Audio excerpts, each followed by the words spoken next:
Hey, what's up everybody? Welcome to Chasing Games, and in today's video, I'm going to be showing you a strategy on how to beat the Gauntlet match at the end of the Rise of the Rhod35-Bots quest in the island. Now, I know a lot of us were super pumped when we saw that Robot Cody was going to be included in the game, but all I've been hearing is how hard the Gauntlet match is to unlock him. So I figured I would make a video showing the strategy that I used to beat the match.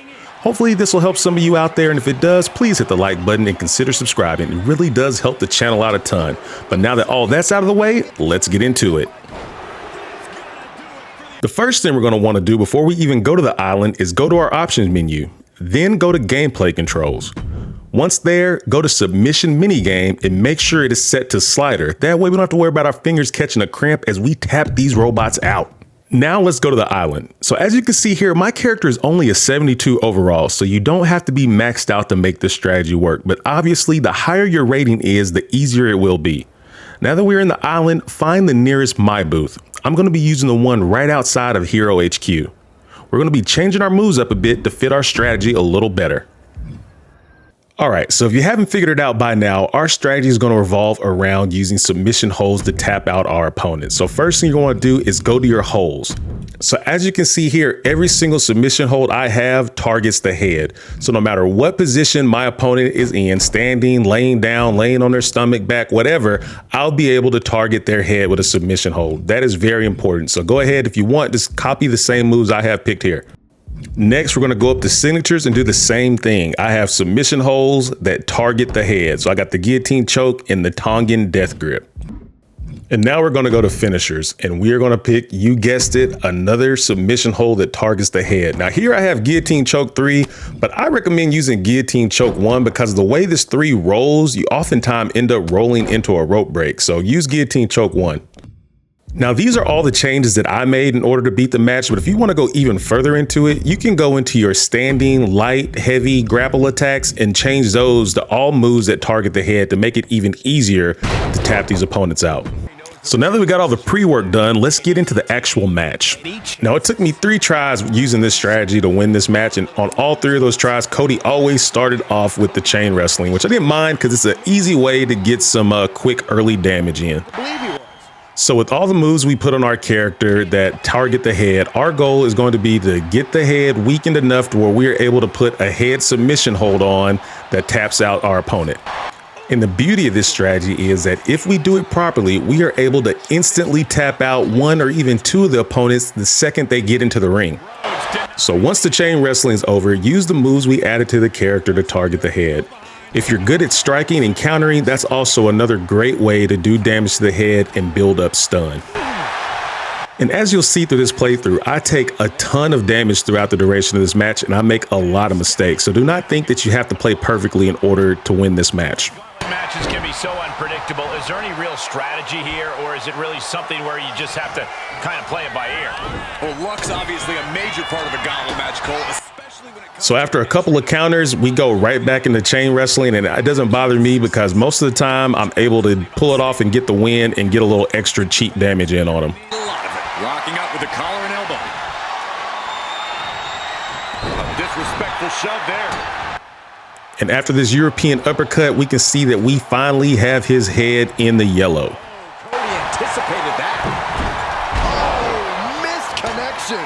Ooh, merciless looking. Here I almost had him stunned, but he counters me on the last move. And don't panic, this is going to happen during this match. Just go back to work on him as soon as you're able to. And he breaks the count quickly. This isn't even close to over. He has an answer for Rhodes. Escape that in a hurry.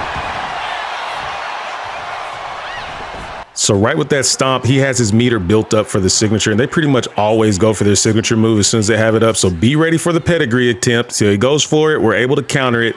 You got to block the big moves on here. As long as you don't get hit with the pedigrees and the Cody cutters and the crossroads, you got a good chance of surviving this match. So since we just countered his pedigree attempt, he has 0 blue meter, right? That means he's not able to use resiliency, which makes this a perfect time to hit him with a submission hold. Now notice I did not use my signature. I just did a standard R2 circle, our standard submission hold, right? That's why we added it to all of our moves, signatures, regular holds, finisher holds, all of it. I almost tap him out here, but I let him get away at the last second by using boost. I really blew this. This would have been a great opportunity to get him eliminated early. I messed it up, but we're going to keep going. Now, right after that, I lock in the Tongan death grip because now I know he can use his resiliency. So it doesn't matter that the ref is down because I know Cody's going to break out with that. But now he has no resiliency and his head is in the red. So if we lock any kind of submission hold, whether it's a finisher, a regular hold, any kind of hold on the head, he is going to tap out.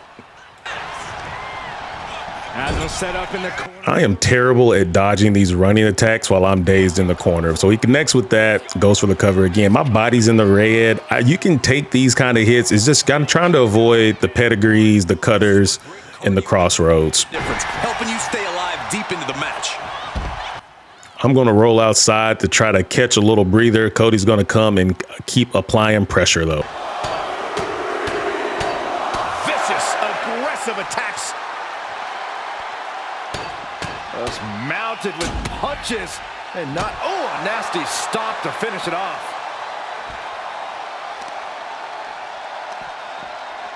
He connects with a counter. We're able to get him on the ground. So now I hop back in the ring and now we're just going to play the waiting game. As soon as he hops in the ring, those are good times, I feel like, to go for a submission hold. As soon as they hop back in the ring, it seems like I get less counters that way. So as soon as Cody gets in there, that is a regular R2 plus circle, not a signature, not a finisher. That way we have our finisher saved for when our next opponent gets in here. That's very critical. You want to always try to have a finisher in the tank for when a new opponent is coming in the ring. So we tapped out our first Cody bot, but we know there's another one on the way. And we have a finisher already locked and loaded. And this Cody's coming in completely fresh, full health, but that means he has no resiliency at all. And when I tell you these submission head holds are OP, submission holds in general are OP versus AI. I'm about to show you right now because this Cody's coming in, no damage on him at all. We say, come right here, Cody. Give me that head. And we lock in a submission finisher right off the jump. He can't use resiliency to get out of this because he hasn't been fighting. So we just tapped out number 2 instantly. He is done. Gauntlet match. 2 more competitors to come after this entrance. And that is the beauty of this strategy. Essentially, you can tap out the opponents the second they get in the ring if you have finishers and signatures locked and loaded. Now, I only had 1 here, but if I played this better and had 2 finishers and maybe a full signature bar, I would have been able to go through all the opponents that easily, but I don't. So we're going to have to fight this one and try to work him down. Now, you may get lucky and are able to get your finisher before he's able to get his meter up, but that'll be pretty difficult. So if you're not able to, you're going to have to ground and pound them out and get their head yellow or red the old fashioned way and keep applying those head submission holds when you have the opportunity to. He is locked in and he has his opponent dead to rights. So at this point, I'm thinking I got to hit him with a signature or a finisher before he gets enough blue bar to use resiliency. So I counter that diving attack and I go for the Tongan death grip, but he counters it. And look at how much blue bar him countering my signature gave him. So that ship is sailed. We got to do this the old fashioned way. We got to wear his head down until we can tap him out with a submission hold. Series of light grabs, strong grabs, strikes, the old shebang. Yeah, at this point in the match, it starts to feel like you're fighting in mud. Oh my God. Vicious back. And once you see that stun meter start to fill up, you just go in for the kill. Don't let up. So he gets up, I grab him, hit him with another light attack that builds up that stun bar even more. And now 1 stomp, we got him. Whenever you have him stunned, stomp, strike, punch, do as many strikes as you can. But right before the stun ends, always lock him in a submission hold so you can get some extra damage in. Now here, I was hoping to be able to make him use his resiliency, but he was still too fresh for me and I could not catch him in that little slider. But we do got the head yellow, so we softened him up a bit more. Incredible. From behind, German suplex. 9. What a counter.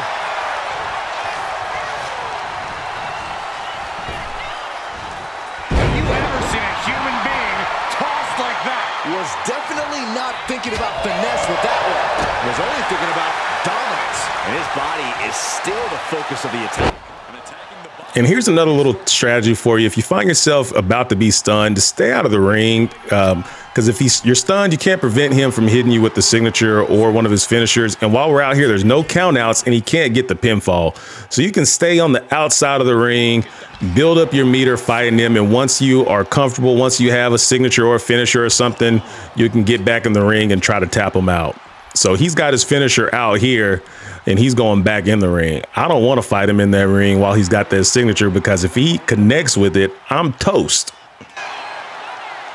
So once I get up, I'm not going back in that ring because I'm a little scared of him. So I'm going to hang around here and see if I can get him to come to these ropes a little bit and see if I can snatch him on up out of there. There we go. Come on out here, Cody. Come on out here and talk to me for a little bit. If you can get him stunned, then toss him back in the ring, great. That's a good thing to do. Also, if they grab you and you're worried about getting thrown back in the ring, just always hit circle when they grab you. That way, if they do try to Irish whip you back in the ring, you'll automatically counter it.